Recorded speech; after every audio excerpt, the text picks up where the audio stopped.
vais donc passer la parole à la première personne. Je n'ai pas le programme à m'apporter. La première personne est Vincent Caillé, qui va remplacer Michel Lafourcade, qui n'a pas pu nous rejoindre au bistrot ce matin. Quel dommage. C'est dommage parce qu'il aime bien les bistrots, je crois.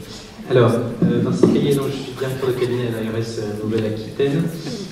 Tout de suite, je voudrais vous dire que je suis ni infirmier, ni travailleur social, ni médecin, ni psychothérapeute. Je ne suis pas suisse, ni néerlandais, ni belge, ni même marseillais, donc je vous prie d'excuser ce pédigré très inadapté pour cette assemblée. Mais malgré tout, je me sens bien avec vous, donc je suis très content d'être là, même si ce n'était pas prévu au départ.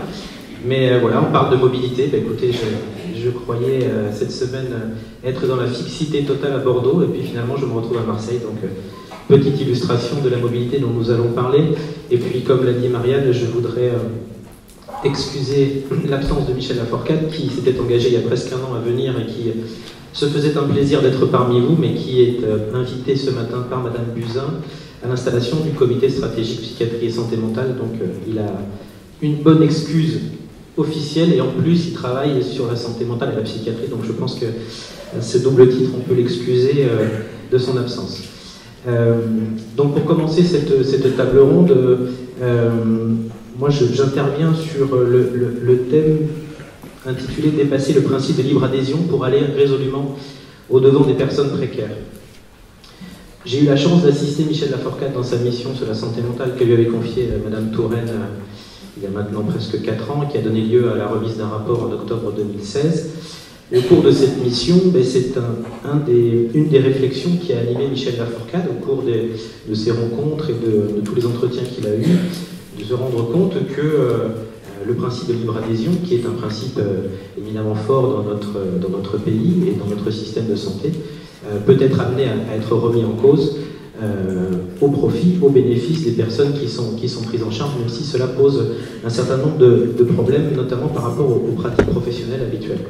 Alors, réinterroger le principe de libre adhésion, ça nécessite d'emblée de s'intéresser à la notion de liberté et d'autonomie, qui sont évidemment totalement liées à ce principe. Rappeler que l'autonomie décline comme principe la valeur liberté, et que la liberté, c'est une des clés de voûte de la philosophie politique dans notre pays, et évidemment de la philosophie en matière de santé.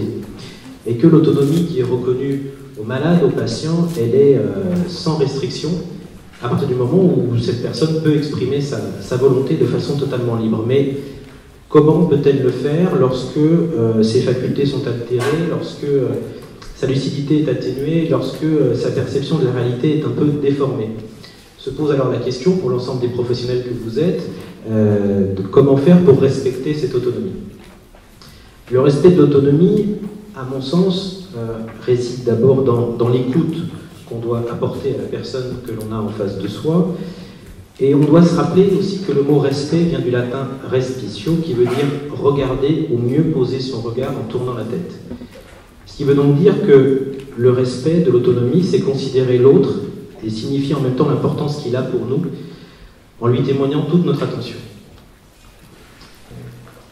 De là découle l'idée que la relation de soins doit puiser sa dimension éthique dans le respect de la dignité de la personne et dans sa capacité à saisir l'autre dans toute sa globalité. Et c'est évidemment pas simple, comme vous le savez, à faire au quotidien. Donc ça veut dire qu'il faut répondre à d'autres exigences que la seule technicité que nous sommes en capacité, que vous êtes en capacité d'apporter, et d'abord donc à répondre aux besoins de la personne. Mais là se pose tout de suite la question de savoir comment on peut discerner les besoins d'une personne et le risque concomitant qu'on a de partir de besoins préétablis que l'on aurait dans notre tête, peut-être dans nos préjugés, en définissant ce qui est bien pour autrui sans forcément se préoccuper des désirs profonds, des souhaits, des attentes de la personne concernée. Donc le respect de l'autonomie réside d'abord dans l'accompagnement, dans l'écoute. Et j'ai lu cette phrase récemment qui m'a interpellé. On doit aboutir à mettre en acte la sollicitude qui rime avec inquiétude pour faire de l'autre notre sujet d'inquiétude pour tenter d'apaiser la sienne. Je trouvais cette phrase particulièrement évocatrice et je voulais la partager avec vous. Alors la libre adhésion en elle-même, c'est l'idée qu'il faut être libre pour adhérer à une proposition de soins, une proposition d'accompagnement, une proposition de prise en charge. Le principe est assez simple, mais en fait, on se rend compte qu'il peut tout à fait s'exprimer dans la démarche d'aller vers des personnes, d'aller vers certaines populations, à partir du moment où cette démarche est faite de façon respectueuse et qu'on accorde le temps nécessaire à l'établissement d'une vraie relation. Alors c'est vrai que vous êtes les premiers à le savoir, on est confronté à un paradoxe dans notre société, c'est qu'il y a une certaine tension entre la demande de protection des personnes et puis en même temps la demande d'autonomie des individus pris individuellement. Et donc pour essayer de concilier ces deux contraires, il faut essayer de ramener les personnes vers la liberté, mais peut-on le faire par une forme de contrainte, parfois en allant à l'encontre de leur volonté apparente, qui parfois d'ailleurs n'est pas du tout apparente, puisque l'expression des besoins est absente. Donc la personne n'exprime pas de besoin, pour autant, ces besoins ne sont-ils pas immenses et ne justifient-ils pas que la société, les professionnels de santé, les travailleurs sociaux, etc., se substituent à cette absence de volonté pour lui prodiguer des soins et un accompagnement qui sont a priori totalement nécessaires. Donc, dans le cadre de la mission santé mentale que Michel Laforcade a effectuée il y a 2 ans, il a pu constater qu'il y a déjà un grand nombre de professionnels dans notre pays qui mettent en œuvre cette démarche d'aller au-devant des populations, avec l'idée donc qu'ils doivent se déplacer là où on a besoin d'eux, alors même jusqu'à proposer des soins à des personnes qui sont dans la rue. C'est un peu l'idée qu'a développé le dernier intervenant de la vidéo. Voilà, la mobilité, c'est aller au-devant des personnes, sortir de son bureau et aller au contact des personnes qui en ont le plus besoin. Donc c'est l'idée qu'une équipe pluridisciplinaire puisse se déplacer sur un lieu d'hébergement pour assurer des soins, mais aussi des interventions psychosociales, parce qu'on sait très bien que la prise en charge ne peut se résumer à une seule prestation de soins. Donc l'idée ici, il s'agit d'aller vers des populations et de réinterroger ce concept de libre adhésion qui est parfois entendu dans une acception très idéologique que je pourrais résumer de façon un peu brutale ou un peu caricaturale en disant pas de demande égale pas d'accompagnement égale pas de soins. Et puis il y a 2 autres idées importantes que Michel Laforcade a exprimées dans son rapport et qui sont totalement en lien avec la thématique que nous abordons ce matin. C'est l'idée d'abord que il est important, il est même nécessaire de privilégier l'autonomie des personnes et l'appropriation de leur parcours par elles-mêmes. Donc il faut toujours avoir cette idée-là aussi à l'esprit quand on parle de la démarche d'aller vers les populations les plus précaires. Et puis aussi que le rétablissement de ces personnes est un processus où les soins peuvent parfaitement coexister avec une trajectoire d'insertion sociale. Et donc que l'un ne va pas sans l'autre. Donc ces constats et ces approches doivent pouvoir nous aider, je pense, à répondre positivement à la question de savoir si l'on doit aller ou non au-devant de certaines populations, et si oui, comment peut-on le faire? Donc premier point, pourquoi aller vers les personnes qui en ont le plus besoin? Cette question peut paraître incongrue, parce que je présume que la plupart des personnes qui sont ici présentes sont convaincues de la nécessité d'aller au-devant des populations les plus précaires, et pourtant, ça ne va pas toujours de soi chez l'ensemble des professionnels que l'on est amené à rencontrer. Donc je pense qu'il est toujours important de se réinterroger sur la nécessité d'aller au-devant de certaines populations. Alors d'abord, je dirais, pourquoi aller au-devant de ces populations? D'abord une raison simple, c'est que malgré tous les progrès que l'on peut enregistrer en termes d'offres de soins, il y a toujours une partie de la population qui n'accède pas à des soins, d'autant que l'accès aux soins, c'est, me semble-t-il, compliqué et devenu peu lisible pour les usagers, dont les plus vulnérables notamment, qui ont le plus de difficultés pour s'y retrouver. Ici, je voudrais citer le docteur Pierre Godard, qui est un psychiatre de la Nouvelle-Aquitaine. Pardonnez-moi cette petite incise géographique. Le docteur Pierre Godard, qui est psychiatre au Centre hospitalier des Pyrénées à Pau, et avec lequel on travaille dans une démarche de parangonnage pour qu'il puisse un peu, j'allais dire, porter la bonne parole auprès de l'ensemble des professionnels de la Nouvelle-Aquitaine sur son expérience assez réussie de mobilité des dispositifs à la fois sanitaires, médico-sociaux et sociaux dans la ville de Pau. Et le docteur Godard explique que la particularité des patients dont on parle aujourd'hui, des populations les plus précaires, c'est qu'elles sont, évidemment, et vous le savez, dans le déni des troubles dont elles peuvent être atteintes, et que la perception de leur situation de handicap et de la nécessité corrélative de soins et d'accompagnement, elle reste très faible malgré toutes les conséquences critiques que chacun d'entre vous peut connaître. Donc ces personnes sont quelque part victimes de l'autonomie qu'elles n'ont pas ou de l'accumulation de vulnérabilités pour lesquelles elles ont à faire face. Et donc, Quand on est face à des personnes comme ça, il paraît presque évident qu'il faut plutôt aller vers elles que d'attendre qu'elles se manifestent, puisque cette manifestation ne viendra sûrement pas. Je voulais aussi partager avec vous les constats du psychiatre Jean Furtos, qui a aussi travaillé sur les enjeux d'aller vers certaines populations et qui décrit très bien que les exclus, en général, récusent eux-mêmes l'intervention de la psychiatrie et que l'absence passive de la demande de soins se transforme souvent en un refus actif, alors même qu'une souffrance psychique est avérée et est constatée par les intervenants sociaux. Donc ici, on peut se poser la question, dans cette situation, est-ce que la psychiatrie doit intervenir? Il semble qu'il y a un certain nombre d'équipes et je pense que c'est une bonne option que de l'avoir fait. Et puis aussi, pourquoi aller vers? Tout simplement parce que je pense que vous serez d'accord sur ce point, vous, les acteurs de terrain, vous avez parfaitement compris qu'il fallait résolument se tourner vers cette posture pour pouvoir accompagner dans de bonnes conditions toutes ces personnes. D'abord parce que l'accès aux soins n'est pas priorité au regard des autres priorités que ces personnes ont à satisfaire, et les besoins qui leur paraissent beaucoup plus primaires et beaucoup plus immédiats à remplir. Parce que aussi l'existence de leurs propres troubles psychiques n'est pas reconnue, et puis parce que il ne s'agit plus d'attendre les exclus, j'allais dire, comme on l'a dit tout à l'heure, dans un bureau, dans une salle d'attente, mais que sortir des murs et d'aller à leur contact s'impose véritablement. Une fois qu'on a essayé de s'interroger pour savoir pourquoi aller au-devant de ces personnes, on doit maintenant se pencher sur le comment aller vers ces personnes.